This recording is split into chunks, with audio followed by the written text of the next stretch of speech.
Hello बच्चों, मैं S Yadav आपका ई कक्षा में हार्दिक स्वागत करता हूं। बच्चों, हम कक्षा 12 की पाठ्य पुस्तक मानव भूगोल के मूल सिद्धांत और उसका दूसरा अध्याय पढ़ रहे थे, जिसमें विश्व की जनसंख्या का वितरण, घनत्व और वृद्धि। और उसी के अंदर बच्चों आज हम दूसरा पार्ट पढ़ेंगे उसका, और उसमें प्रमुख रूप से हम पढ़ेंगे जनसंख्या में परिवर्तन। किस प्रकार से जनसंख्या बढ़ रही है, किस प्रकार से जनसंख्या घट रही है, क्योंकि हमें दोनों तरह के परिवर्तन देखने होंगे बच्चों।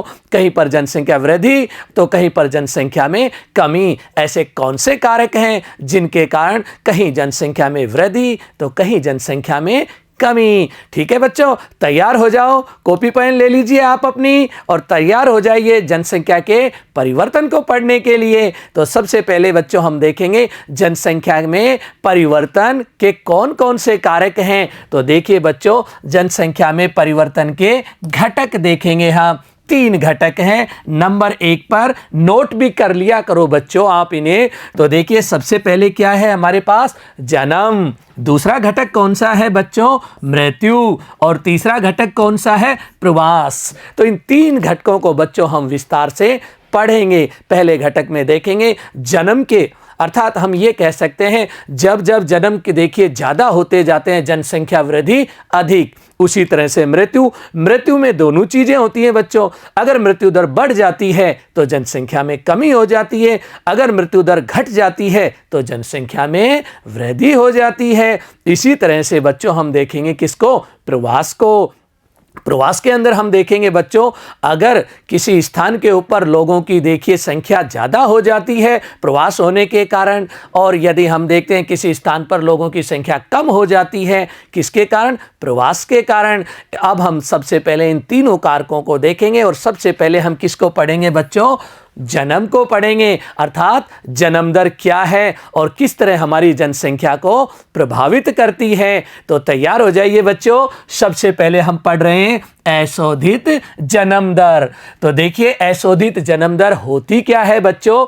अशोधित जन्म दर को प्रति 1000 स्त्रियों द्वारा जन्म दिए जीवित बच्चों के रूप में व्यक्त किया जाता है। किसके रूप में व्यक्त करेंगे हम, प्रति 1000। याद रखना बच्चों, प्रति 1000 स्त्रियों के ऊपर कितने बच्चों ने जन्म लिया, और उनमें भी जन्म लेने वाले बच्चों में जीवित बच्चों की ऊपर हम बात करेंगे। तो इसे हम एक सूत्र के रूप में व्यक्त करते हैं बच्चों। देखिए यहां पर हम देखते हैं अशोधित जन्म दर। तो इसके अंदर देखिए किसी वर्ष विशेष में जीवित जन्म, यानी जो बच्चे जिंदा हैं, और उसके अपोन देखिए लिखा हुआ है किसी क्षेत्र विशेष में वर्ष के मध्य जनसंख्या, और इसको गुणा कितने से कर देते हैं बच्चों, 1000 से। क्योंकि हम पहले भी देखिए ये देख चुके हैं कितने पर ज्ञात किया जाता है अशोधित जन्म दर को, प्रति 1000 स्त्रियों पर ज्ञात करते हैं, यानी 1000 पर कितने बच्चे जीवित हैं। इस तरह से इसको हम प्रदर्शित करते हैं। तो बच्चों इसी के साथ साथ देखिए हम देखते हैं अब मृत्यु दर को। अशोधित मृत्यु दर, अशोधित मृत्यु दर किसी क्षेत्र में मृत्यु दर को मापने की एक सरल विधि है। अशोधित मृत्यु दर को किसी क्षेत्र विशेष में किसी वर्ष के दौरान प्रति 1000, तो यहाँ पर भी हम देखिए जो व्यक्त कर रहे हैं बच्चों, किस में कर रहे हैं, प्रति 1000 जनसंख्या के पीछे मृतकों की संख्या के रूप में अभिव्यक्त किया जाता है। बच्चों याद रखना, वहाँ प्रति 1000 स्त्रियां थी, और यहां पर देखिए प्रति 1000 क्या है, जनसंख्या है। यानी 1000 के ऊपर हम देखेंगे कि मृत्यु कितने लोगों की हो। और उसी चीज को देखिए अशोधित मृत्यु दर एक सूत्र के रूप में देखिए, किसी वर्ष विशेष में मृतकों की संख्या उस वर्ष के मध्य में अनुमानित जनसंख्या, और गुणा कितने से कर देते हैं बच्चों, 1000 से कर देते हैं। तो 2 कारक हमने देखा, एक तो जन्म दर, जब जब जन्म दर बढ़ती जाती है वैसे वैसे जनसंख्या वृद्धि होती जाती है। बच्चों याद रखना, मृत्यु दर जनसंख्या को घटाती भी है और बढ़ाती भी है। अब आप सोच रहे होंगे कैसे, यदि मृत्यु दर बढ़ जाती है तो देखिए जनसंख्या में क्या होने लग जाता है, ह्रास यानी कमी होने लग जाती है। और जब मृत्यु दर में कमी आती है तो जनसंख्या बढ़ना शुरू हो जाती है। तो इसी तरह से हम दोनों को देखते हैं, जन्म दर और मृत्यु दर को। और अब इसके बाद तीसरा कारक देखेंगे जिसका नाम क्या है, प्रवास। प्रवास को हम क्या कह देते हैं, स्थानांतरण भी कहते हैं बच्चों। और इसके अंदर दो देखिए, हम इसके अंदर दो देखिए किनको पढ़ेंगे, एक तो गंतव्य स्थान और एक होता है उद्गम स्थान। दो चीज़ों का अध्ययन करते हैं, उद्गम स्थान क्या होता है और गंतव्य स्थान क्या होता है बच्चों। जहां जाना होता है उसको हम क्या कहते हैं, गंतव्य स्थान। इसके कारण भी जनसंख्या में क्या होता है बच्चों, परिवर्तन होता है। एक स्थान से लोग दूसरे स्थान पर जाकर जब रहने लगते हैं तो उस स्थान जिसका नाम है गंतव्य स्थान, वहां की जनसंख्या बढ़ जाती है। और जिस स्थान से लोग देखिए गए हैं वहां की जनसंख्या घट जाती है, अर्थात कम हो जाती है। तो इसके कारण भी जनसंख्या में क्या होता है, परिवर्तन होता है बच्चों। तो देखिए प्रवास, जब लोग एक स्थान से दूसरे स्थान पर जाते हैं तो वह स्थान जहां से लोग गमन करते हैं वो स्थान क्या कहलाता है, उद्गम स्थान कहलाता है बच्चों। और जिस स्थान में आगमन करते हैं वह स्थान क्या कहलाता है बच्चों, गंतव्य स्थान कहलाता है। उद्गम स्थान जनसंख्या में कमी को दर्शाता है, जबकि गंतव्य स्थान जनसंख्या की वृद्धि को दर्शाता, अर्थात वहां जनसंख्या क्या हो जाती है, बढ़ जाती है। तो बच्चों दो चीजें हैं, एक तो हमारे पास कौन सा स्थान, उद्गम स्थान, और दूसरा कौन सा स्थान, गंतव्य स्थान। जब देखिए इस उद्गम स्थान से लोग कहां चले जाते हैं, गंतव्य स्थान की ओर, तो यहां जनसंख्या क्या हो जाती है, कमी यानी माइनस। और जब लोग यहां आकर रहने लगते हैं तो यहां जनसंख्या में क्या हो जाती है बच्चों, वृद्धि हो जाती है यानी प्लस, और यहां जनसंख्या क्या हो जाएगी, माइनस। तो इस तरह से हम देखते हैं कि प्रवास भी जनसंख्या वृद्धि के परिवर्तन को दर्शाता है। कहीं जनसंख्या अधिक तो कहीं जनसंख्या कम, उसके लिए उत्तरदायी किसको माना जाता है, प्रवास को माना जाता है। प्रवास बच्चों कई प्रकार का होता है, एक स्थायी प्रवास या अस्थायी प्रवास। अस्थायी प्रवास को बच्चों हम मौसमी प्रवास भी कहते हैं। उसके अलावा देखिए एक और रूप भी देखने को मिलता है प्रवास का। और देखिए हम सबसे पहले यहाँ पर प्रवास के प्रकार देखते हैं। और सबसे पहले देखिए जो हम प्रवास के प्रकार को डिफाइन करते हैं दो भागों में बांट के, स्थायी प्रवास और अस्थायी प्रवास। अस्थायी प्रवास का दूसरा नाम क्या है बच्चों, मौसमी प्रवास भी है। अस्थायी और स्थायी प्रवास के आधार पर देखिए जब लोग दूसरे स्थान पर जाकर अपना घर बना लेते हैं और वहीं पर ही रहना शुरू कर देते हैं बच्चों, उसको हम क्या कहते हैं, स्थायी प्रवास। यानी यहां पर व्यक्ति अपना क्या बना लेता है, घर बनाकर रहना शुरू कर देता है। एक होता है अस्थायी प्रवास। अस्थायी प्रवास के अंदर देखिए विभिन्न प्रकार का, मौसम के अनुसार लोगों का आवागमन, समय के अनुसार लोगों का आवागमन, जैसे रोजगार की तलाश में देखिए लोग देखिए कुछ समय के लिए कहां चले जाते हैं, दूसरे स्थान की ओर चले जाते हैं। जैसे चरवाहों को आपने देखा होगा, वो एक स्थान से दूसरे स्थान की ओर चले जाते हैं एक मौसम विशेष के अंदर। जब उनके क्षेत्र में पानी की कमी हो जाती है, पशुओं के चारे की कमी हो जाती है, तो वो अपने पशुओं को दूसरे स्थान की ओर ले जाते हैं जहां उन्हें पानी और चारा आसानी से उपलब्ध हो जाता है। ऐसे प्रवास को हम क्या कहते हैं, मौसमी प्रवास बच्चों या अस्थायी प्रवास कहते हैं। तो बच्चों और भी हमें अस्थायी प्रवास के रूप देखने को मिल जाते हैं हमारे चारों ओर। देखिए जॉब करने वाले जो लोग होते हैं, नौकरी पेशा वाले जो लोग होते हैं, गांवों से शहरों की ओर जाते हैं और शहरों से गांवों की ओर आते हैं। तो ये दूसरा प्रतिरूप भी देखिए हम यहां पर देखेंगे। और ये दूसरा जो प्रतिरूप है देखिए बच्चों, गांव से गांव प्रवास, यानी एक गांव से दूसरे गांव के अंदर प्रवास। जब एक गांव में देखिए रोजगार नहीं होता है तो रोजगार की तलाश में लोग कहां चले जाते हैं, दूसरे गांव में जाते हैं। तो इसे कहते हैं गांव से गांव में प्रवास। और देखिए गांव से नगर यानी शहरों की ओर प्रवास, ये सबसे ज़्यादा देखने को मिलता है हमें ये प्रवास। और ये स्थायी और अस्थायी दोनों रूपों में देखने को मिलता है। कई लोग देखिए गांव से शहर के अंदर रोजगार की तलाश में जाते हैं, सुबह जाते हैं और दिन भर रोजगार करते हैं, शाम को वापस आ जाते हैं। ये तो हो गया अस्थायी। कुछ लोगों की जॉब स्थायी होती है शहरों के अंदर, वो लोग क्या करते हैं, वहां अपना घर बना लेते हैं और स्थायी तरीके से रहना शुरू कर देते हैं। देखिए बच्चों, उसके बाद अगला आता है नगर से नगर प्रवास। अब देखिए कई जॉब ऐसे होते हैं जो एक नगर में तो वो उन्होंने अपना आवास बना लिया, उसके बाद दूसरे नगर में उनका स्थानांतरण हो जाता है, या हम कहें कि उनका देखिए प्रमोशन होने पर दूसरे स्थान पर उसको जॉब दे दी जाती है। तब वहाँ पर नगर से नगरों के बीच में भी क्या होने लगता है, स्थानांतरण होने लगता है, जब तक जॉब की संतुष्टि नहीं हो। उसके बाद देखिए नगर से गाँव की ओर प्रवास, ये एक नया प्रवास है। आजकल देखिए कि ये प्रवास भी देखने को मिलता है। शहरों की एक तरह से भीड़ भाड़ से कुछ लोग देखिए शांति से रहना पसंद करते हैं, वो शहरों से कौन सी ओर आना पसंद करते हैं, गाँव की ओर। और इसके अंदर एक और भी हमें देखने को मिलता है कि कई बार देखिए शहरों में बहुत सारी समस्याएं हो जाती हैं, उन समस्याओं से देखिए व्यक्ति बचना चाहता है, इसलिए कहाँ पर आता है, गाँव की ओर। दूसरा एक और भी देखने को मिलता है रूप, कुछ लोग शहरों में रहते हैं लेकिन उनकी जॉब ग्रामीण परिवेश में होती है। तो देखिए चाहे शिक्षक हो, चाहे बैंक कर्मी हो, ऐसे व्यक्ति भी हमें देखने को मिलते हैं जो प्रतिदिन क्या करते रहते हैं, प्रवास करते रहते हैं। कहाँ से प्रवास करते हैं, शहरों से गाँव की ओर। बच्चों देखिए मैं आपसे एक सवाल पूछना चाहूँगा कि ये जो प्रवास होता है पुरुषों का होता है या स्त्रियों का होता है? क्या लिंग के आधार पर भी कोई अंतर पाया जाता है क्या?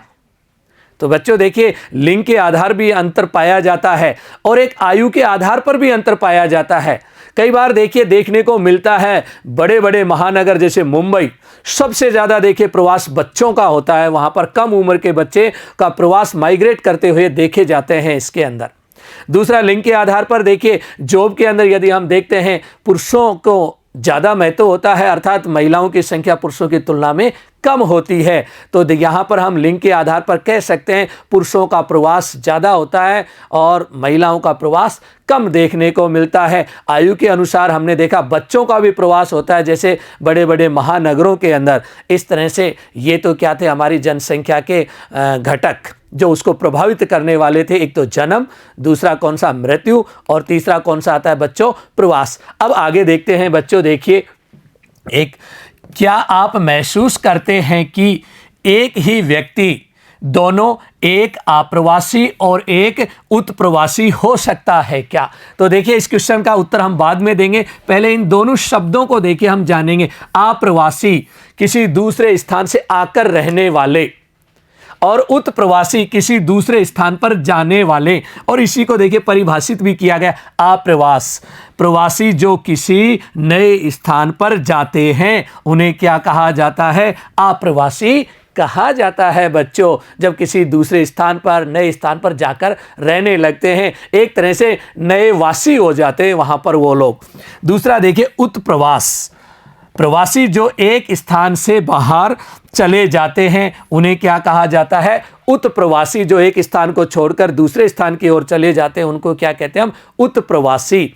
तो देखिए एक व्यक्ति दोनों हो सकता है बच्चों। मैंने जो क्वेश्चन यही पूछा था, एक आप्रवासी और एक उत्प्रवासी हो सकता है क्या? एक ही व्यक्ति बिल्कुल हो सकता है। क्यों? क्योंकि एक स्थान पर जहां रह रहा था वहां से वो कहां पर जा रहा है, दूसरे स्थान। जब दूसरे स्थान पर जाएगा तो वहां के लिए क्या कहलाएगा, वो आप्रवासी। लेकिन जिस स्थान को उसने छोड़ा है वो वहां पर क्या कहलाएगा, उत्प्रवास कहलाएगा। अब देखिए आप्रवास और उत्प्रवास ये भी कई कारकों से प्रभावित होते रहते हैं, उन्हीं चीजों को हम देखेंगे बच्चों।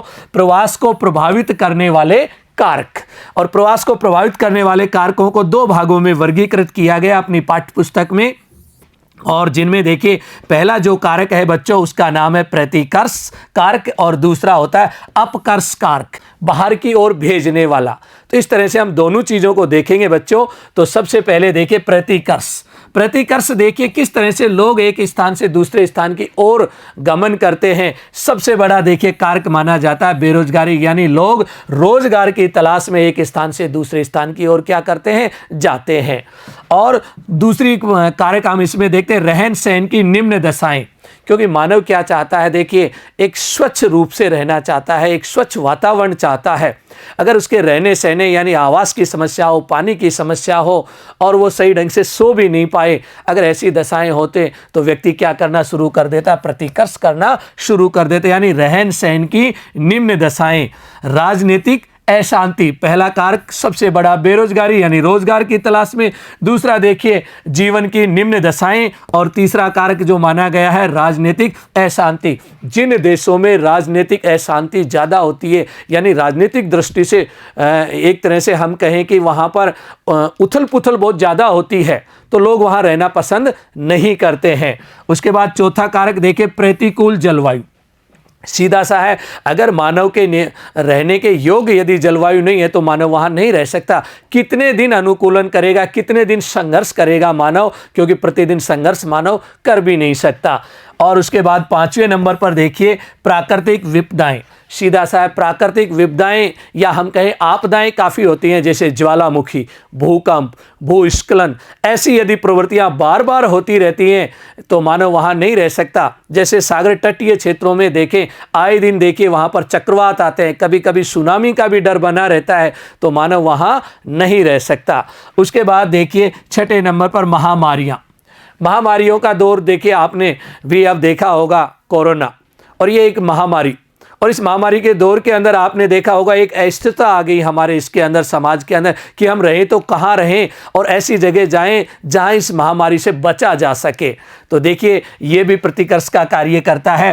तथा सामाजिक आर्थिक पिछड़ेपन, और लोग देखिए ऐसी कल्चर में भी रहना पसंद नहीं करते हैं जहां पर देखिए सामाजिक का मतलब होता है विभिन्न प्रकार के वर्ग, जो हमारे जातीय वर्ग पाए जाते। आर्थिक का मतलब होता है उच्च वर्ग और निम्न वर्ग, और इस तरह का जो पिछड़ापन पाया जाता है उससे भी व्यक्ति कहाँ जाना चाहता है, दूर जाना चाहता है, और जैसे कारण उद्गम स्थान को कम आकर्षित करते हैं, इसलिए इन्हें क्या कहा जाता है, प्रतिकर्ष कारक कहा जाता है बच्चों। अब आगे देखते हैं, देखिए इसके अंदर दूसरा जो कारक है वो कौन सा है बच्चों, अपकर्ष कारक। और अपकर्ष कारक के अंदर देखिए काम के बेहतर अवसर और रहन सहन की अच्छी दशाएं। तो पहला काम के बेहतर अवसर, यानी यहां रोजगार मिले, और रोजगार भी कैसा मिले, अच्छा रोजगार मिले। रोजगार बेहतर का मतलब क्या होता है, रोजगार हो लेकिन अच्छा रोजगार हो, यानी व्हाइट कॉलर जॉब को देखिए लोग ज़्यादा पसंद करते हैं। उसके बाद देखिए दूसरे नंबर पर जो दिया गया है, रहन सहन की अच्छी दशाएं, यानी रहने सहने की दशाएं भी कैसी हो, वहाँ पर अच्छा हो। यानी रहने के साथ साथ हम ये कह सकते हैं जो मानव की मूलभूत जो आवश्यकताएं हैं वो देखिए अच्छी क्वालिटी की हो, उसे आसानी से उपलब्ध हो जाएं, तो मानव को देखिए वहाँ रहना ज़्यादा पसंद करेगा। उसके अलावा देखिए तीसरा कारक आता है शांति और स्थायित्व। राजनीतिक अशांति नहीं हो, राजनीतिक रूप से कैसी हो, शांति हो, समाज में क्या व्याप्त हो, शांति व्याप्त हो बच्चों। अगला कारक देखिए बच्चों, चौथे नंबर पर हम देखते हैं जीवन व संपत्ति की सुरक्षा। सबसे बड़ी बात है, मानव देखिए जब अपना घर बनाता है ना पहली बार, तो ये सोचता है कि मुझे घर कहाँ बनाना चाहिए, वो सोचता है मुझे घर ऐसी जगह बनाना चाहिए जहां पर मेरे बच्चे सुरक्षित रहें। मैं उस घर में रहूं या नहीं रहूं, क्योंकि हो सकता है मैं जॉब करने दूसरे स्थान पर चला जाऊं, लेकिन पीछे अगर जब बच्चे रहें तो वो कैसे रहें, वहां सुरक्षित महसूस हो, और वो बच्चों को कभी ऐसा फील नहीं हो कि यहाँ हम असुरक्षित हैं। तो ये एक बहुत महत्वपूर्ण कारक होता है सुरक्षा का भाव। और उसी के साथ साथ देखिए संपत्ति की सुरक्षा भी देखिए जरूरी होती है। एक तो जीवन की सुरक्षा हो गई और दूसरी किसकी, संपत्ति, यानी हमारी जो संपत्ति है, जो घर जो हमने अपना बनाया है, उसको किसी प्रकार की क्षति भी नहीं हो बच्चों। तो बच्चों देखिए आगे अपने इसके अंदर आता है, अगला है अनुकूल जलवायु। ये बहुत महत्वपूर्ण कारक है, जो मैंने पहले भी बताया था आपको बच्चों, जनसंख्या घनत्व और जनसंख्या के वितरण को प्रभावित करने वाले कारकों में हमारी जलवायु महत्वपूर्ण कारक है। जहां टेम्परेचर बहुत ज़्यादा होता है बच्चों, वहां मानव नहीं रह सकता। जहां टेम्परेचर बहुत ही कम माइनस में रहता है, तो वहां भी मानव नहीं रह सकता। तो बच्चों मानव कहाँ रह सकता है, मानव के अनुकूल कौन सा हो सकता है, तो बच्चों मानव के अनुकूल वो जलवायु है जहां पर तापमान ज़्यादा नहीं हो, जहां तापमान अत्यधिक कम भी नहीं हो, अर्थात हम कह सकते हैं शीतोष्ण कटिबंधीय जो क्षेत्र हैं मानव के लिए सबसे उपयुक्त माने जाते हैं। तो इस तरह से ये जो कारक हमने देखे, ये सारे कैसे कारक हैं बच्चों, अपकर्ष करने वाले, यानी एक तरह से व्यक्तियों को आकर्षित करते हैं और मानव वहां रहना पसंद करता है। पीछे आपने देखा प्रतिकर्ष, ये जो कारक मैंने बताए थे ये मानव को आकर्षित नहीं करते हैं और मानव वहां रहना पसंद नहीं करता है। ठीक है बच्चों, अब हम आगे बढ़ते हैं और एक बहुत ही महत्वपूर्ण, देखिए मैं आपको जनसंख्या वृद्धि की एक प्रवृत्ति बताने जा रहा हूं और इसको आप एक अच्छे से समझने की कोशिश भी करना। एक डायग्राम दिखाया गया है बच्चों, इसे आप ध्यान से देखिए। इसमें देखिए नीचे आप देखेंगे समय दिखाया गया है, ठीक है, और यहां पर आप देखेंगे जनसंख्या दिखाई गई है और यह जनसंख्या किस में दिखाई गई है, अरबों में दिखाई गई है कि जनसंख्या किस तरह से बढ़ती गई, और नीचे समय के अनुसार जनसंख्या में परिवर्तन कैसे हुआ। और आज जनसंख्या को समझने के लिए यह डायग्राम हमारे लिए बहुत ही महत्वपूर्ण है। मैं आपको एक रोचकता और बताता हूं। यदि आज हम विश्व की देखें तो जनसंख्या लगभग 8 अरब के आसपास जनसंख्या पहुंच गई है। क्या बच्चों प्रारंभ में इतनी जनसंख्या थी? नहीं थी इतनी जनसंख्या। प्रारंभ के अंदर यदि हम जनसंख्या की बात करें, जब मानव ने कृषि करना शुरू किया था वहां से जनसंख्या का अनुमान लगाया गया है। बच्चों कितनी जनसंख्या होगी? 10 से 12 हजार ईसा पूर्व जब मानव ने क्या करना शुरू कर दिया था, कृषि करना शुरू किया था। कितनी पॉपुलेशन हो सकती है बच्चों उस समय की जनसंख्या की हम बात करें तो देखिए एक अनुमानित बताई गई है और यहां 12,000 ईसा पूर्व जो जनसंख्या बताई गई है बच्चों, यह जनसंख्या बताई गई है 80 लाख लोग रहते थे। देखना, इसको समझने की कोशिश करना। यानी प्रारंभ में देखिए जब मानव ने कृषि करना शुरू किया और कृषि का विस्तार शुरू किया उस समय कितने लोग रहते थे? 80 लाख बताए गए पूरे विश्व में। क्योंकि हम देख रहे हैं जनसंख्या वृद्धि की प्रवृत्तियां कि हमारी जनसंख्या में किस तरह की प्रवृत्तियां पाई गई हैं, जो अभी मैं आपको बताऊंगा। और उसके बाद देखिए भगवान ईसा का जन्म हुआ, उसे हम कहते 1 ईस्वी। 1 ईस्वी के आसपास यदि हम जनसंख्या का अनुमान लगाते हैं तो यहां देखिए जनसंख्या थी 30 करोड़ जनसंख्या। कितनी जनसंख्या बच्चों? 30 करोड़। और जब देखिए कृषि का जन्म हुआ और कृषि करना मानव ने शुरू किया उस समय थी 80 लाख और उसके बाद बढ़कर देखिए कितनी हो जाती है? 30 करोड़। यानी 1 ईस्वी में, 1 ईस्वी के अंदर पॉपुलेशन पूरे वर्ल्ड की मात्र कितनी थी? 30 करोड़। उसके बाद देखिए जनसंख्या, ये जो लाइन देख रहे हो ना ग्रीन कलर की, ये किसको बताई गई है? इसके अंदर जनसंख्या वृद्धि को बताया गया समय के अनुसार। और देखिए सदियां गुजरती गई, फिर हम आगे 1600, उसके बाद देखिए हम आगे 1700 और 1700 के यहां बीच में देखिए बहुत ही महत्वपूर्ण 1750। 1750 के अंदर देखिए यदि हम देखते हैं हमारे यहां पर एक क्रांति आई थी पूरे विश्व में और उसी क्रांति को कहा जाता औद्योगिक क्रांति। क्या कहा जाता है बच्चों? इसको औद्योगिक क्रांति कहा जाता है। और जब औद्योगिक क्रांति का जन्म हुआ तो जनसंख्या में भी विस्फोट होना शुरू हो गया। ऐसा क्यों हुआ? लेकिन उससे पहले हम जानेंगे कि औद्योगिक क्रांति का जन्म किस महाद्वीप में हुआ बच्चों? औद्योगिक क्रांति का जन्म हुआ था यूरोप महाद्वीप में। कौन से महाद्वीप में बच्चों? यूरोप महाद्वीप में। और देखिए बच्चों जैसे ही औद्योगिक क्रांति का जन्म हुआ तो विश्व के अंदर बहुत बड़ा बदलाव आया। क्या क्या बदलाव आए? परिवहन का जन्म हो गया, चिकित्सा सुविधाओं का विकास हुआ, टेक्नोलॉजी आ गई और सूचना और कंप्यूटर का भी क्या हो गया? जन्म होना शुरू हो गया। तो बच्चों सबसे पहले एक इंजन का आविष्कार किया गया था, भाप के इंजन का आविष्कार, और वहीं से किसके मानी जाती है? औद्योगिक क्रांति का शुरुआत मानी जाती है। तो देखिए बच्चों यहां जब औद्योगिक क्रांति शुरू हुई उस समय विश्व की जनसंख्या थी जो बताई गई है 55 करोड़। तो बच्चों अब आप देखिए 1 ईस्वी के अंदर थी 30 करोड़ और उसके बाद देखिए 1750 में जनसंख्या कितनी हो गई? तो बताइए बच्चों इन दोनों में कितना अंतर है? जल्दी से आप देखिए 1750 साल में जनसंख्या में वृद्धि हुई है, लेकिन कोई ज्यादा वृद्धि नहीं हुई है। कितनी वृद्धि हुई है? 55 करोड़ में से 30 करोड़ निकाल देते हैं तो कितनी जनसंख्या वृद्धि आ जाती है हमारे पास? 25 करोड़। अब आप देख रहे हैं जनसंख्या वृद्धि दर यहां कोई ज्यादा नहीं थी, लेकिन यहां जैसे ही औद्योगिक क्रांति हुई जनसंख्या में वृद्धि होना शुरू हुआ। क्योंकि इससे पहले के युग को यदि बच्चों हम देखें तो यूरोप में इस युग को कहा गया था अन्वेषण और उपनिवेशवाद का युग, यानी पुनर्जागरण का युग था ये। और यहाँ पर धीरे धीरे जनसंख्या में क्या होने लगी, वृद्धि। लेकिन इसके बाद बच्चों आप देखेंगे कि औद्योगिक क्रांति के बाद जनसंख्या में विस्फोटक वृद्धि हुई और इतनी भयंकर वृद्धि हुई, जो देखिए 1750 साल के अंदर मात्र 25 करोड़ लोग बढ़े थे, यहां पर तो जनसंख्या अरबों में बढ़ना शुरू हो गई। तो बात आती है कि ऐसा क्या हुआ औद्योगिक क्रांति के बाद जनसंख्या में इतना तीव्र विस्फोट हुआ। उसके लिए जिम्मेदार देखिए मानव का ज्ञान, मानव की टेक्नोलॉजी और चिकित्सा सुविधाओं को माना जाता है। तो बच्चों एक सवाल पूछा जा सकता है, विज्ञान और चिकित्सा और तकनीकी क्या जनसंख्या को प्रभावित करती है?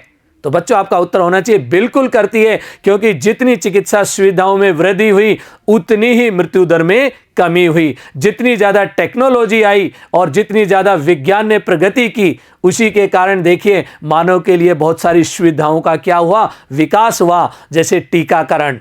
तो ऐसी जो चीज़ें हैं जिनके कारण जनसंख्या वृद्धि हुई है, और वृद्धि नहीं, जनसंख्या में क्या हुई है, विस्फोटक वृद्धि हुई है। और इसी को मैं आपको अगले एक चित्र में दिखाऊंगा कि ये जनसंख्या वृद्धि दर विस्फोटक हुई तो कैसे हुई, कि कहाँ देखिए 1 अरब, 2 अरब, 3 अरब, 4 अरब और 5 अरब और 6 अरब और 7 अरब, और अब जनसंख्या का जो अनुमानित आंकड़ा है वो लगभग जो बताया जा रहा है 8 अरब के आसपास संपूर्ण विश्व की जनसंख्या पहुंच चुकी है। तो उसी वृद्धि दर को देखिए मैं एक सारणी के रूप में दिखा रहा हूं। देखिए बच्चों, 1 अरब से हम अपनी शुरुआत करते हैं, और ये चीजें ऐसी है कि बड़ी रोचकता आती है कि ये जनसंख्या वृद्धि किस तरह से देखिए बढ़ रही है। 1 अरब जनसंख्या कब थी? 1830 में।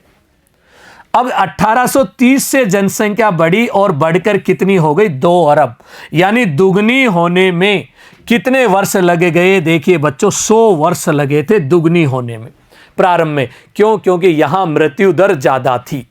यहां क्या था? मृत्यु दर ज्यादा थी, क्योंकि चिकित्सा सुविधाएं इतनी ज्यादा नहीं थी। इसलिए जो जन्म होते थे उनमें से मृत्यु ज़्यादा हो जाया करती थी, और मृत्यु दर ज़्यादा होने के कारण जनसंख्या वृद्धि दर ज़्यादा नहीं थी। तो यहाँ देखिए 100 साल में जनसंख्या क्या हो रही है? दुगनी हो रही है, यानी 100 वर्ष में। उसके बाद 1930 से 1960 कितना अंतर है इन दोनों के बीच में बच्चों? 30 वर्ष का। 30 वर्ष में फिर देखिए 1 अरब जनसंख्या में वृद्धि हो गई। मात्र कितने साल लगे 1 अरब जनसंख्या बढ़ने में? मात्र देखिए 30 वर्ष लगे। और देखिए इसके बाद 1960 से लेकर 1975 यानी 15 वर्ष में फिर 1 अरब जनसंख्या वृद्धि हो गई, यानी 1 अरब जो जनसंख्या वृद्धि बढ़ रही है बच्चों। तो देखिए यहां वर्ष घटते जा रहे हैं, क्योंकि चिकित्सा सुविधाओं के कारण, मृत्यु दर में कमी के कारण। उसके बाद देखिए 5 अरब जनसंख्या होने में कितने साल लगे? मात्र और मात्र कितने लगे बच्चों? 12 वर्ष लगे हैं। कहां 100 वर्ष लग रहे थे 1 अरब जनसंख्या वृद्धि होने में, और कहां देखिए कितने वर्ष लग रहे हैं? 12 वर्ष लग रहे हैं। इसलिए हमारे लिए अब ये चिंता का विषय हो गया, हमारे लिए एक समस्या उत्पन्न हो गई कि जनसंख्या वृद्धि अगर इसी गति से बढ़ती रही तो हमारे संसाधन कम पड़ जाएंगे, रहने के स्थान कम पड़ जाएंगे, और जीवन स्तर में क्या आने लग जाएगी? कमी आने लग जाएगी। इसलिए अब ये हमारे लिए एक वैश्विक प्रॉब्लम बन गई है, इस पर नियंत्रण अत्यधिक आवश्यक है। और देखिए रोचक आंकड़े हम देखते हैं, 5 से 6 अरब होने के अंदर भी देखिए कितने वर्ष लग रहे हैं? 12 वर्ष। उसके बाद देखिए 6 से 7 अरब होने में भी देखिए कितने वर्ष लगे? 12 वर्ष। अब आपसे परीक्षा में पूछा जाए विश्व की जनसंख्या दुगनी होने में समय की अवधि को यदि आप देखें तो अवधि धीरे धीरे क्या होती जा रही है? कम होती जा रही है, और इधर जनसंख्या वृद्धि क्या होती जा रही है? अधिक होती जा रही है। अगर आपसे पूछा जाए 1 अरब जनसंख्या वृद्धि होने में वर्तमान में कितना समय लग रहा है, तो बच्चों इसका उत्तर आप देना लगभग 12 वर्ष। कितना समय लग रहा है? लगभग 12 वर्ष। तो बच्चों इस तरह से हमने देखा ये जनसंख्या। उसके बाद देखिए हम महाद्वीपों के अनुसार भी जनसंख्या वृद्धि दर देखेंगे कि किस तरह महाद्वीपों में जनसंख्या, जिसे हम कहेंगे स्थानिक परिवर्तन। और फिर हम देखिए कुछ रोचक तथ्य भी देखेंगे कि जनसंख्या से संबंधित कुछ आंकड़े जो हैं, और फिर देखिए हम जनसंख्या के अंदर अनुमानित अनुमान भी लगाएंगे किस तरह से जनसंख्या बढ़ रही है। तो यहाँ देखिए जनसंख्या के दुगना होने की अवधि को एक बार मैं एक सारणी के रूप में जो हमारी किताब में दी हुई है उसके अकॉर्डिंग देखिए, ये तो समय है, इसके बाद क्या है बच्चों, जनसंख्या। और ये एक अवधि है जिसमें जनसंख्या क्या हो रही है, दुगनी हो रही है। आप देखिए 10,000 ईसा पूर्व जनसंख्या कितनी, 50 लाख। यहां से हमने शुरू किया 1650 के अंदर देखिए जनसंख्या कितनी हो गई, 50 लाख से सीधी 50 करोड़। कितने वर्ष लगे बच्चों, 1500 वर्ष लगे, 1500 वर्ष लगे। देखिए यहां से यहां तक जनसंख्या बढ़ने में, यानी हम कह सकते हैं 50 लाख से 50 करोड़ होने में। और देखिए बच्चों यहां देखिए अगला जो हम देखते हैं 50 से 100 करोड़ देखिए जनसंख्या होने में कितना समय लगा, मात्र 154 वर्ष, यानी जस्ट देखिए इसकी डबल होने में। और देखिए बच्चों यहां से हम देखते 100 से 200 करोड़ जनसंख्या होने में देखिए कितना समय लगा, 123 वर्ष। यानी धीरे धीरे समय क्या होता जा रहा है, कम होता जा रहा है और जनसंख्या दुगनी होती जा रही है। उसके बाद 200 से 400 करोड़ देखिए जनसंख्या होने में कितने वर्ष लगे बच्चों, 123 से घटकर कितने वर्ष हो गए, मात्र 47 वर्ष बच्चों। और देखिए बच्चों 400 से 800 करोड़ जनसंख्या होने पर, ये प्रक्षेपित आंकड़े हैं, अनुमानित आंकड़े हैं, ठीक है ना। अब देखिए 400 से 800 करोड़ होने में कितने वर्ष लगेंगे, 51 वर्ष। तो यहां देखिए बच्चे एक थोड़ा सा परिवर्तन आया है, यहां वर्ष बढ़े हैं, यानी समाज हमारा क्या होने लगा है, शिक्षित होने लगा है। और समाज हमारा देखिए इस चीज को जानने लगा है कि जनसंख्या वृद्धि क्या है, एक तरह से हमारे पूरे विश्व के लिए खतरा है। अगर इसको नियंत्रित नहीं किया तो देखिए आने वाले समय के अंदर हमारे लिए संसाधन कम पड़ जाएंगे और जनसंख्या अधिक हो जाएगी और पूरी दुनिया में क्या हो जाएगी, अशांति उत्पन्न हो जाएगी। इस तरह से ये आंकड़े देखे परीक्षा के लिए महत्वपूर्ण है कि किस तरह से हमारी जनसंख्या दुगनी होने में समय अवधि पहले ज्यादा लगती थी क्योंकि उस समय मृत्यु दर अधिक थी। लेकिन जैसे जैसे चिकित्सा सुविधाओं और विज्ञान ने अपनी देखिए प्रोग्रेस की है, उन्नति की है, वैसे वैसे देखिए मृत्यु दर में कमी आई है। लेकिन बच्चों उसके साथ साथ जनसंख्या वृद्धि दर में भी देखिए क्या हुई है, वृद्धि हुई है। अब देखिए मैं आपके लिए कुछ रोचक तथ्य लेके आया। क्या आप जानते हैं, पहला तथ्य देखिए बच्चों, विगत 500 वर्षों में मानव जनसंख्या 10 गुना से भी अधिक बढ़ी है। तो आप देखिए 500 वर्षों के आंकड़ों का यदि हम विश्लेषण करें तो उनसे पता चलता है कि जनसंख्या में वृद्धि कितनी गुना हो गई, 10 गुना से अधिक। दूसरा और देखिए अकेले 20वीं शताब्दी में जनसंख्या 4 गुना। अगर हम एक ही सदी की बात करें तो यहां जनसंख्या कितने गुना बढ़ गई बच्चों, 4 गुना जनसंख्या बढ़ी है। तीसरा एक तथ्य और लेके आया हूं, प्रति वर्ष लगभग 8 करोड़ लोग पहले की जनसंख्या में जुड़ जाते हैं। इसका मतलब यह है प्रति वर्ष कितनी जनसंख्या वृद्धि हो रही है, 8 करोड़ लोग देखिए जुड़ रहे हैं जनसंख्या में, यानी प्रति वर्ष जनसंख्या कितनी बढ़ रही है, 8 करोड़ बढ़ रही है। आप सोच के देखिए कि 8 करोड़ जनसंख्या वृद्धि होना कितना घातक हो सकता है। तो इसी चीज को अब हम आगे पढ़ते हैं और एक सारणी और दिखाता हूं, स्थानिक परिवर्तन दिखाता हूं आपको कि किस तरह से किस किस महाद्वीप में जनसंख्या की वृद्धि किस तरह से बढ़ रही है। जनसंख्या परिवर्तन के स्थानिक प्रारूप, यहां प्रदेश लिए हैं हमने और प्रदेशों में क्या लिए हैं बच्चों, महाद्वीप। और एक देखिए हमने आधार वर्ष माना है 1990-95 और एक अनुमानित वर्ष माना है 2010 से 2015। तो देखिए बच्चों सबसे पहले हम बात करते हैं विश्व के यानी औसत की। 1990-95 में देखिए यदि जनसंख्या वृद्धि दर की बात करें तो कितनी थी, 1.6। लेकिन 2010 से 15 के बीच में यदि बात करें तो कितनी है, 1.2। तो बच्चों बताइए जनसंख्या वृद्धि दर घट रही है या बढ़ रही है? जनसंख्या वृद्धि दर तो घटी है लेकिन जनसंख्या में देखिए कमी नहीं हुई है, जनसंख्या तो बढ़ती ही जा रही है धीरे धीरे। ये तो प्रतिशत के रूप में देख रहे हैं कि ये जो दर हुआ करती थी वो दर नहीं है, उससे क्या हो गई, कम हो गई है। और कितनी अनुमानित की गई है, 1.2%। अब देखते हैं हम अफ्रीका जो सबसे टॉप पे चल रहा है। देखिए सबसे ज्यादा जनसंख्या वृद्धि दर किसकी है, अफ्रीका की 2.4।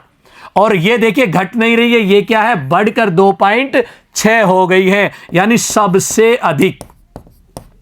याद रखना, ये पूछा जा सकता है आपसे परीक्षा के अंदर सवाल कि सबसे ज्यादा जनसंख्या वृद्धि दर कौन से महाद्वीप में है बच्चों? अफ्रीका में। कितनी है? अगर हम इसकी बात करें 2.6। उसके बाद देखिए दूसरा महाद्वीप देखते हैं यूरोप। यूरोप ऐसा महाद्वीप है जिसकी जनसंख्या वृद्धि दर घट रही है और सबसे कम है। तो क्यों? अगर इन दोनों में अंतर देखें, यहां अशिक्षा ज्यादा है और यहां पर देखिए लोग शिक्षित हैं, अर्थात अफ्रीका को कहा जाता है अविकसित और यूरोप को कहा जाता है विकसित। बच्चों याद रखना है, यह तथ्य भी आपके लिए महत्वपूर्ण निकल के आता है। जिन क्षेत्रों को हम विकसित कहते हैं वहां जनसंख्या वृद्धि दर कम पाई जाती है और जिन क्षेत्रों को हम अविकसित कहते हैं वहां जनसंख्या वृद्धि दर कैसी पाई जाती है? अधिक पाई जाती है, जैसे अफ्रीका महाद्वीप के देश। इसी तरह से देखिए बच्चों यूरोप में कितनी? एक भी नहीं है, 0.2% देखिए यहां पर। और यहां पर हम वृद्धि दर को देख रहे हैं, घट रही है और घटकर कितनी होगी? 0.2 से 0.1 हो गई है। और इसलिए हम बच्चों इसे लिखते हैं सबसे कम जनसंख्या वृद्धि दर, सबसे कम।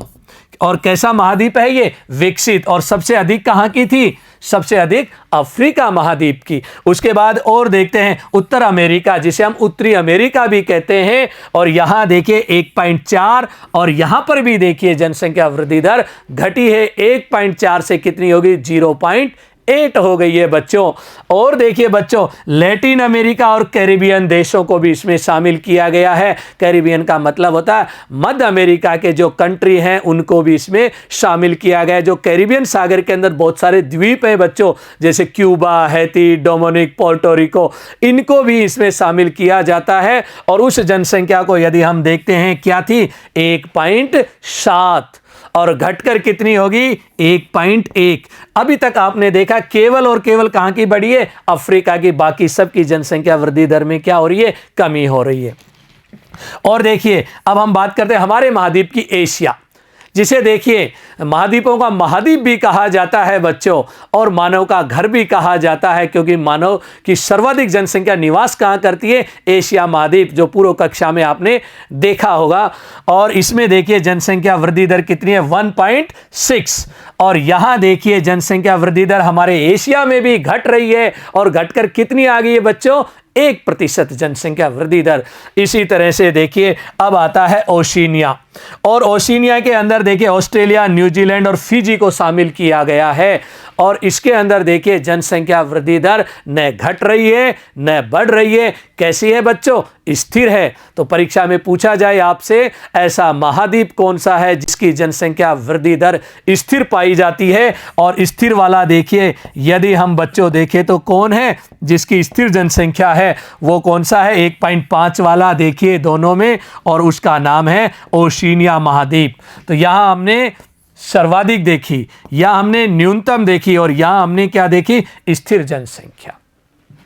इस तरह से देखिए जनसंख्या के स्थानिक परिवर्तन देखे, जनसंख्या की प्रवृत्तियों को देखा। प्रवृत्तियों के अंत में हम इतना ही कह सकते हैं, विकसित देशों की तुलना में अविकसित देशों में जनसंख्या वृद्धि की प्रवृत्ति अधिक पाई जाती है। और इस अधिक प्रवृत्ति के कारण वहां देखिए बहुत सारी समस्याएं, जहां जनसंख्या वृद्धि दर कम पाई जाती है वहां पर भी चिंताएं हैं, और जहां जनसंख्या वृद्धि दर ज्यादा पाई जाती है वहां पर भी देखिए समस्याएं हैं। और उसी चीज को अब हम देखते हैं, जनसंख्या परिवर्तन का प्रभाव दो तरह से देखा है। देखिए एक तो हमने लिया है जनसंख्या वृद्धि, और जहां जनसंख्या वृद्धि होती है वहां पर क्या उत्पन्न होती है? समस्या।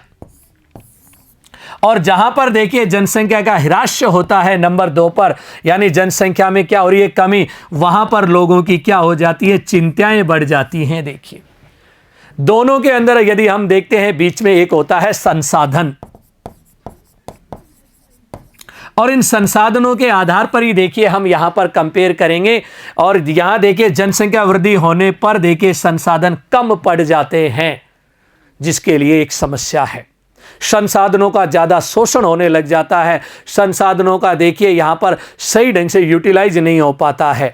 दूसरा देखिए जनसंख्या कमी होने के कारण यहां संसाधन अधिक हो जाते हैं और मानव द्वारा उसका उपयोग कम किया जाता है बच्चों। तो यहां संसाधनों की दृष्टि से हम दोनों देख रहे हैं, ये जनसंख्या वृद्धि के कारण हमारे लिए क्या आ जाती है? समस्याएं। रहने के लिए आवास कम पड़ जाएंगे, खाने के लिए भोजन कम पड़ जाएगा, और यहाँ यदि हम बात करते हैं जनसंख्या का ह्रास होने पर, देखिए मानवीय संसाधन में कमी होना, और मानवीय संसाधन में कमी होने का भी एक महत्वपूर्ण देखिए है कि हमारे लिए चिंता बढ़ जाती है। क्यों बढ़ जाती है चिंता इसलिए बढ़ जाती है क्योंकि संसाधन बहुत ज़्यादा होते हैं और मानव जनसंख्या कम होती है, इसलिए संसाधनों का सही ढंग से यहाँ पर भी यूटिलाइज नहीं हो पाता है। तो इस तरह से हमने देखा जनसंख्या परिवर्तन के दो रूप कौन कौन से, एक जनसंख्या वृद्धि और एक जनसंख्या का ह्रास। अब देखिए बच्चों, हम आगे बढ़ते हैं और आगे देखते हैं एक मॉडल के रूप में, जिसे एक सिद्धांत भी कहा गया, जनांकीय संक्रमण सिद्धांत। जो भी जनसंख्या की प्रवृत्ति आपने देखी घटने और बढ़ने की, ये किस तरह से बढ़ी और किस तरह से हमारे समाज में परिवर्तन आया, उसका एक देखिए मॉडल दिया गया है जो, और वो मॉडल किसके रूप में, एक सिद्धांत के रूप में है, और उसे हम किस नाम से जानते हैं। ये परीक्षा के लिए बड़ा महत्वपूर्ण है और पूछा जाता है बच्चों। देखिए जनांकीय संक्रमण सिद्धांत, और इसके प्रतिपादक जो हैं WM थॉम्सन और दूसरे उनके एक साथी थे नोटेस्टीन, इन दोनों द्वारा अलग अलग समय में दिया गया, जिसे हम एक साथ मिलाकर इसे पढ़ेंगे। और इसे किस नाम से जाना जाता है, जनांकीय संक्रमण सिद्धांत, कि किस तरह से जनसंख्या में परिवर्तन होते गए।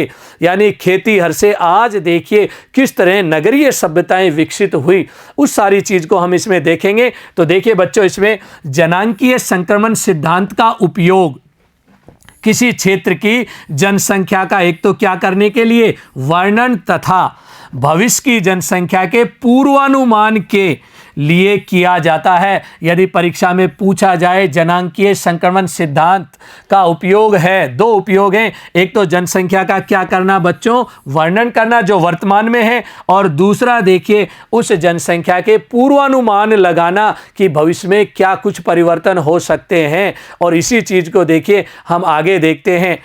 और देखिए इस सिद्धांत के अनुसार समाज ग्रामीण, शुरुआत कहां से होती है, ग्रामीण समाज से, अर्थात जिसे हम क्या कहते हैं, व्यवसाय क्या था ग्रामीण समाज का, खेती करना यानी कृषि। व्यवसाय क्या था, कृषि। और जनसंख्या कैसी थी, अशिक्षित। तो देखिए इस सिद्धांत को जो प्रारंभ किया गया है कहां से, ग्रामीण समाज से। और ग्रामीण समाज की दो विशेषताएं हैं, एक तो वो लोग क्या करते हैं, कृषि करते हैं, और वहां पर शिक्षा का अभाव पाया जाता है, जिसे हम क्या कहते हैं, अशिक्षित अवस्था से उन्नति करके नगरीय, कौन से समाज में, नगरीय, औद्योगिक और साक्षर बनता है। यानी किस तरह से ये ग्रामीण समाज किस में परिवर्तित हो गया, नगरीय और औद्योगिक समाज में, किस तरह अशिक्षित से क्या बन गया, साक्षर बन गया। इसी परिवर्तन को इस सिद्धांत में बताया गया है। और देखिए तो किसी प्रदेश की जनसंख्या उच्च जन्म दर और उच्च मृत्यु दर से निम्न जन्म और निम्न मृत्यु दर में कैसे परिवर्तन होती है, इस चीज को भी बताया गया। तो बच्चों इसमें दो चीजों पर विशेष जोर दिया गया है, ग्रामीण समाज का नगरीय औद्योगिक समाज में परिवर्तन, और दोनों की विशेषताएं, ग्रामीण समाज की विशेषताएं कृषि और दूसरी क्या होती है, अशिक्षा। दूसरी चीज बताई गई है उच्च जन्म दर और उच्च मृत्यु दर से निम्न जन्म दर और निम्न मृत्यु दर में कैसे समाज परिवर्तन हुआ। इस परिवर्तन के लिए सबसे ज्यादा जिम्मेदार माना जाता है किसको, शिक्षा को। जब जब देखिए अशिक्षित समाज को शिक्षित में बदला, अविकसित से विकसित में बदला, तो इस तरह के परिवर्तन हमें देखने को मिलते हैं, जो एक मॉडल या हम कहें एक सिद्धांत के रूप में प्रदर्शित किए गए हैं। ये परिवर्तन अवस्थाओं में होते हैं। ये परिवर्तन जो हम देख रहे हैं किसमें हुए, अवस्थाओं में, जिन्हें सामूहिक रूप से जनांकीय चक्र के रूप में जाना जाता है, या जनांकीय क्या कहा जाता है, अवस्थाएं कहा जाता है। और कितनी अवस्थाओं में विभक्त किया गया, 3 अवस्थाओं में। इन अवस्थाओं को पढ़ने से पहले देखिए मैं आपको ये एक बार फिर बता देता हूं, ग्रामीण समाज और नगरीय और औद्योगिक समाज के परिवर्तन सीधा सा है। देखिए ग्रामीण समाज में हमने क्या देखा, कृषि, और दूसरी चीज हमने क्या देखी, ग्रामीण समाज की हम बात करें, अशिक्षा। ठीक है बच्चों। और उसके अलावा देखिए यहां जो देखने को मिलती है, मृत्यु दर अधिक होती है, उच्च, और साथ में देखिए जन्म दर भी क्या पाई जाती है, ज्यादा पाई जाती है। जन्म दर क्या थी, उच्च। ये देखिए, ये कौन से समाज की विशेषताएं हैं? ये हैं ग्रामीण और खेतीहर समाज की विशेषताएं। ये समाज यहाँ से यहाँ कैसे पहुंचा, इसी को कहा जाता है जनांकीय संक्रमण का सिद्धांत। और देखिए, ग्रामीण से किस में बदल गया? शहर। और शहरों से किस में बदल गया? औद्योगिक प्रदेशों में बदल गया। और ये दोनों एक साथ चलती हैं, शहरीकरण और ये हम कहें औद्योगिकरण की प्रवृत्तियां बच्चों। अब देखिए, यहां न तो कृषि रही, इसकी जगह तो किस में बदल गया? उद्योगों में बदल गया। दूसरा, अशिक्षा की जगह किस में बदल गया? शिक्षा में कन्वर्ट हो गया। उसके बाद देखिए, मृत्यु दर और जन्म दर उच्च की जगह क्या हो गई? यहां पर निम्न हो गई। और इसी को देखिए एक चक्र के रूप में दर्शाया गया, अवस्थाओं के रूप में दर्शाया गया बच्चों। उन्हीं को मैं एक डायग्राम के रूप में दिखा रहा जो हमारी पाठ्य पुस्तक में दिया गया है। और यहाँ देखिए, इस साइड यदि आप देखेंगे तो अशोधित क्या दे रखी है? जन्म दर, और दूसरी क्या है? मृत्यु दर। इसको दिखाया गया है। देखिए, दूसरा देखिए, यहाँ पर जो दिखाया गया समय को दिखाया गया है कि जैसे जैसे समय बढ़ता गया वैसे वैसे जन्म दर और मृत्यु दर में क्या परिवर्तन आया। तो दो चीजें इसमें दिखाई गई हैं। ये ग्रीन जो लाइन देख रहे हो, ये तो है बच्चों जन्म दर की, और ऊपर ये जो ब्लू लाइन देख रहे हो, ये किसकी है? जन्म दर की। ये तो है जन्म दर, और ये किसकी है बच्चों? मृत्यु दर। दोनों को दिखाया गया है। सबसे पहले बच्चों ध्यान से देखिए इस अवस्था को। कौन सी अवस्था को देखना हमें? प्रथम अवस्था देखिए जो दर्शाई गई है पहले नंबर पर जो अवस्था है। इस अवस्था में आप देखेंगे कभी जन्म दर ज्यादा थी तो कभी मृत्यु दर ज्यादा, लेकिन दोनों क्या बनी हुई है? 35। कितनी बनी हुई है? 35 बनी हुई है। 1000 के ऊपर कितनी है? 35, जो हम पढ़ चुके हैं। ये 1000 के ऊपर कितनी बताई गई है? यहाँ पर 35। तो सीधा सा यहाँ पर है जन्म दर भी उच्च थी और मृत्यु दर भी उच्च। तो हम क्या लिख सकते हैं? जन्म दर भी उच्च और मृत्यु दर भी। मृत्यु दर और जन्म दर दोनों बच्चों क्या पाई जाती है? उच्च पाई जाती है। तो यहां पहली अवस्था में ऐसा कौन सा देश है आज यदि विश्व में हम देखें तो बांग्लादेश, जहां पर जन्म दर और मृत्यु दर उच्च पाई जाती है। ध्यान रखना, जहां ये उच्च पाई जाती है सीधा सा वो लोग कृषि करते होंगे, अशिक्षित होंगे, चिकित्सा जैसी सुविधाएं उनके पास होंगी नहीं, इसलिए जन्म दर भी ज़्यादा और मृत्यु दर भी ज़्यादा। उसके बाद देखिए धीरे धीरे यदि हम देखते हैं समय के अनुसार, जन्म दर में देखिए अचानक से ना, उसमें मृत्यु दर में अचानक से क्या आने लगती है? कमी। और कमी का कारण सीधा सा है, जब मृत्यु दर में कमी आती है तो सीधा सा है विज्ञान और चिकित्सा ने तरक्की कर ली और लोगों के अंदर एक तरह से टीकाकरण होना शुरू हो गया। मृत्यु दर में कमी होगी, महामारियों पर नियंत्रण पा लिया गया मानव द्वारा, और मृत्यु दर को क्या कर दिया? कम कर दिया जाता। और जैसे ही मृत्यु दर देखिए यहां चल रही थी और घटकर कहां आ गई मृत्यु दर? देखिए 15 पर। यहां से घटती हुई मृत्यु दर कहां आ जाती है? 15 पर। उसके बाद स्थिर हो जाती है चिकित्सा सुविधाओं के कारण, विज्ञान की तरक्की के कारण। लेकिन जन्म दर देखिए बढ़ती रहती है, लेकिन कुछ समय बाद जन्म दर में भी क्या आना शुरू हो जाती है? जनता जब जागरूक होती है और उनमें शिक्षा आती है तो धीरे धीरे यहाँ पर भी जन्म दर में क्या हो गई? 35 से क्या होना शुरू हो जाती है? कमी होना। लेकिन दोनों का अंतर बना रहता है। और देखिए जन्म दर और मृत्यु दर का अंतर ही क्या कहलाता है? जनसंख्या वृद्धि कहलाता है। हम पढ़ चुके हैं इसको। क्या कहलाता है? जनसंख्या वृद्धि। जितना ज्यादा अंतर होगा उतनी ही ज्यादा जनसंख्या वृद्धि होगी। और जन्म दर और मृत्यु दर के अंतर की जनसंख्या को हमने पहले ही नाम दिया था प्राकृतिक जनसंख्या वृद्धि दर।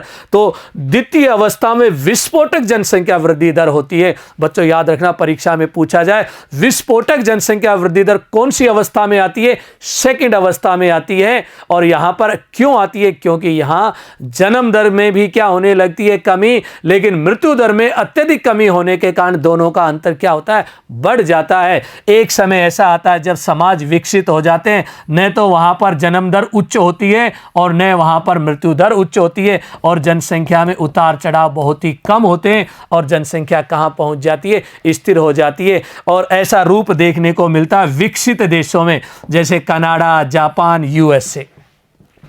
बात यदि पूछी जाए कि भारत कौन सी अवस्था में, भारत अभी द्वितीय अवस्था में गुजर रहा है और द्वितीय अवस्था के भी इस वाले रूप में आ गया, द्वितीय अवस्था के भी उत्तरी पार्ट में पहुंच गया है भारत देश।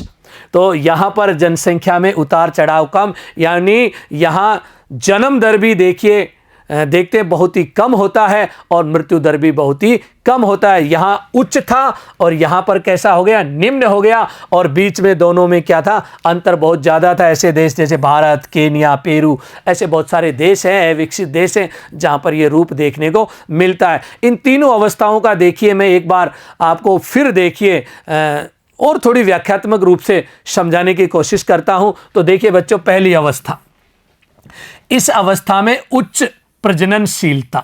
प्रजननशीलता का मतलब है जन्म दर। जन्म दर क्या है, ज्यादा। और फिर उच्च देखिए मृत्यता, अर्थात यहां मृत्यु दर भी क्या है, उच्च। हम कह सकते हैं उच्च जन्म दर और उच्च मृत्यु दर होती है। कौन सी अवस्था में, पहली अवस्था में, क्योंकि लोग महामारियों और भोजन की अनिश्चित आपूर्ति होने के कारण देखिए ये दोनों प्रवृत्तियां पाई जाती है। परीक्षा में पूछा जाए यहाँ उच्च जन्म दर और उच्च मृत्यु दर का कारण क्या था, सीधा सा कारण था यहाँ महामारियों का प्रकोप, और दूसरा देखिए भोजन की आपूर्ति नहीं होना, वो भी कैसी होना, अनिश्चित, कभी मिल जाता कभी नहीं मिलता। और देखिए इसमें जीवन प्रत्याशा, जीवन प्रत्याशा का मतलब होता है औसत उम्र, कि औसत रूप से मानव कितना जीता है, वो भी क्या पाई जाती, कम पाई जाती। और तकनीकी का यहाँ पर क्या था, अभाव ही था, यानी निम्न। और उसके बाद शिक्षा की यदि बात करें तो क्या थी, अशिक्षित जनसंख्या। ये इसकी विशेषताएं हैं पहली अवस्था की। उसके बाद देखिए इस अवस्था में लोग किस में लगे हुए थे, कृषि कार्य में लगे हुए। पूर्व में भी मैंने ये सारी चीजें बताई हैं। अब देखते हैं द्वितीय अवस्था बच्चों। द्वितीय अवस्था में देखिए इस अवस्था के प्रारंभ में उच्च प्रजननशीलता, बिल्कुल सही था कि हमने देखा था ग्राफ, देखिए उच्च बना हुआ था। उसके बाद देखिए अर्थात जन्म दर ऊंची लेकिन समय के अनुसार घटती जाती है। शुरुआत में तो जन्म दर कैसी थी, ऊंची, लेकिन धीरे धीरे जैसे जैसे समाज विकसित होता गया जन्म दर में क्या आने लगी, कमी। और उसके बाद देखिए स्वास्थ्य संबंधी दशाओं व स्वच्छता में सुधार के कारण मृत्यु दर में भी क्या आ गई, इसमें कमी। और इसीलिए दोनों के बीच में बहुत ज़्यादा गैप हो गया। उस गैप को कहा जाता प्राकृतिक जनसंख्या वृद्धि दर, यानी यहाँ जनसंख्या वृद्धि दर काफ़ी ज़्यादा। इसके बाद इस अंतर के कारण जनसंख्या में विस्फोटक वृद्धि, परीक्षा में पूछा जाए जनसंख्या में विस्फोटक वृद्धि की अवस्था है द्वितीय अवस्था। भारत कौन सी अवस्था से गुजर रहा है, द्वितीय अवस्था। अब बच्चों हम देखते हैं तीसरी अवस्था जो है एक विकसित समाज को दर्शाती हुई तृतीय अवस्था। इस अवस्था में जन्म दर और मृत्यु दर दोनों ही घट जाती है, और घटकर कैसी हो जाती है, एक तरह से स्थिर हो जाती है।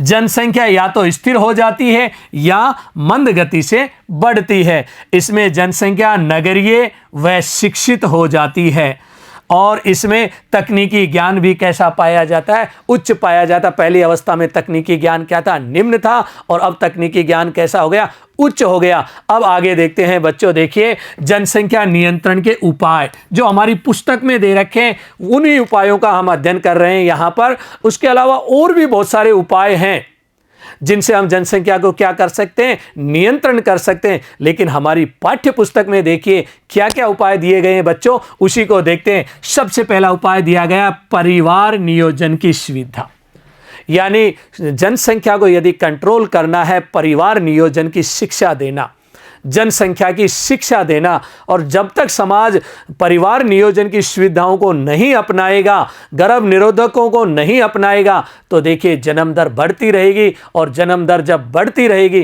तो जनसंख्या में क्या होती रहेगी बच्चों, वृद्धि होती रहेगी। तो बच्चों याद रखना, सबसे महत्वपूर्ण जो बताया गया है जनसंख्या को नियंत्रण करने के लिए क्या है हमारे पास, परिवार नियोजन की सुविधाओं में क्या होनी चाहिए, वृद्धि होनी चाहिए। सरकारों को इस पर ध्यान देना चाहिए, परिवार नियोजन की सुविधाएं आम जनता तक पहुंचनी चाहिए, जैसे गर्भ निरोधक गोलियां।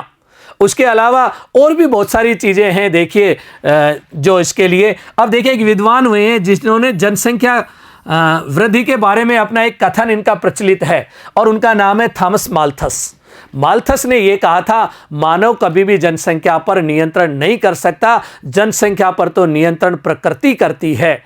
और उन्होंने देखिए अपने इसी सिद्धांत के अंदर एक बात और बताई कि जनसंख्या वृद्धि दर ज़्यादा गति से होते हैं, बल्कि उनके खाद्यान्न में जो वृद्धि होती है वो कम गति से होती है। उसी चीज़ को इन्होंने बताया, तब जाकर उन्होंने जनसंख्या वृद्धि को एक विस्फोटक स्थिति में लेकर आए। लेकिन अंत में इन्होंने कहा था जनसंख्या पर नियंत्रण कौन कर सकती है? प्रकृति या तो महामारियां लेके आएगी या प्राकृतिक प्रकोप आएंगे और उसके कारण अपने आप जनसंख्या क्या हो जाएगी? नियंत्रित हो जाएगी। तो देखिए क्या कहते हैं माल्थस के सिद्धांत के अनुसार लोगों की संख्या खाद्य आपूर्ति की अपेक्षा अधिक तेजी से बढ़ती है। यानी सीधा सा है, देखिए अगर हम बात करें कि एक तरह से ऐसे कहें कि हमारी देखिए जो खाद्यान्न में जो वृद्धि है 1 2 3 4 ऐसे देखिए वृद्धि होती है, लेकिन जनसंख्या में वृद्धि कैसे होती है? 1 2 4 और उसके बाद देखिए 6 8, यानी गुणोत्तर क्रम से। और खाद्यान्न में वृद्धि होती है समांतर श्रेणी के रूप में और जनसंख्या में वृद्धि कैसे होती है? गुणोत्तर रूप से, यानी गुणोत्तर श्रेणी के रूप में क्या होती है? वृद्धि होती है। इसका मतलब जनसंख्या वृद्धि हमारे लिए क्या है? एक समस्या है। जनसंख्या वृद्धि का परिणाम अकाल, बीमारी तथा मृत्यु। और यदि हम समाज में चारों ओर ये देखने को मिलती है, हमें कौन कौन सी? अकाल देखने को मिलता है, महामारियां देखने को मिलती है, युद्ध जैसी स्थिति होती है। इन सब के लिए जिम्मेदार देखिए माल्थस ने किसको माना? जनसंख्या वृद्धि। और माल्थस ने अंत में यही कहा कि इन सब चीज़ों के कारण ही जनसंख्या क्या होगी? एक दिन नियंत्रित हो जाएगी। तो बच्चों, आज का जो हमारा पाठ जो आपने पढ़ा बड़ा ही रोचक था। और इस चैप्टर के अंदर देखिए जो आपने प्रमुख रूप से जो सारी चीज़ें पढ़ी, जनसंख्या में होने वाले परिवर्तन और परिवर्तन करने वाले घटक, उसके अलावा मैंने काफ़ी सारणियाँ आपको पढ़ाई कि जनसंख्या दुगना होने में कितना समय लगता है। फिर मैंने बच्चों स्थानिक परिवर्तन भी बताया। तो आप लोगों को याद भी होगा, मैंने बताया था कौन से महाद्वीप में सबसे ज़्यादा जनसंख्या वृद्धि पाई जाती है, कौन से महाद्वीप में सबसे कम पाई जाती है और कहाँ जनसंख्या वृद्धि दर स्थिर पाई जाती है। उसके बाद हमने एक जनांकीय संक्रमण क्या देखा? सिद्धांत देखा। इस तरह से हमारा आज का पूरा अध्याय क्या हो जाता है बच्चों? समाप्त हो जाता है। और इसके बाद हम देखिए प्रश्नों को हल करेंगे, जिसका मैं अगले वीडियो लेके आऊंगा। तब तक के लिए सब बच्चों को धन्यवाद।